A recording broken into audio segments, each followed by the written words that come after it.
अस्सलाम वालेकुम my YouTube family, कैसे आप सब लोग। उम्मीद करती हूँ आप सब लोग खैरियत से होंगे। नया लिबरल फितना। आजकल कुछ लिबरल्स और दानिश्वर बड़े ज़ोर शोर से वावेला कर रहे हैं कि काबा के गिर्द घूमने से पहले किसी गरीब के घर घुमाओ, मस्जिद को कालीन नहीं किसी भूखे को रोटी दे दो, हज और उम्रा पर जाने से पहले किसी नादार की बेटी की रुखसती का खर्चा उठा लो, तबलीग में निकलने से बेहतर है कि किसी लाचार मरीज को दवा फराहम कर दो, मस्जिद में सीमेंट की बोरी देने से अफजल है कि किसी बेवा के घर आटे की बोरी दे आओ। याद रखें, दोनों का अमाल को इस तरह तकाबुल में पेश करना कोई दीनी खिदमत या इंसानी हमदर्दी नहीं बल्कि इन जहालत है।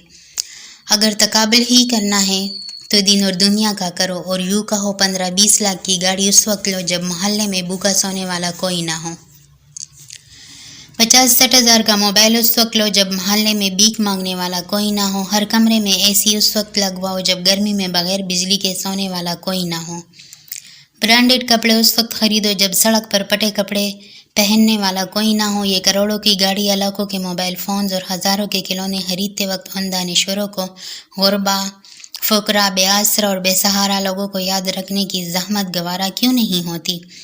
आखिर ये चिड़ काबा, मस्जिद, हज, उम्रा और तबलीग ही से क्यों है? इन ज़रूरियात का फ़राइज़ से मवाजना करके और दीनी फ़राइज़ से गफलत का दर्स देने वाले जब अपनी शादियों पर औरतें नचवाते हैं तब उनको क्यों याद नहीं होता कि वो भी किसी की बेटी और बहनें हैं?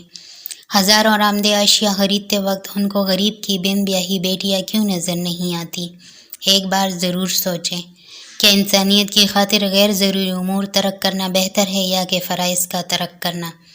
अगर मुनासिब समझे तो इस पोस्ट को शेयर करें ताकि इस फितना से तमाम सादा लोग मुसलमान महफूज रहें।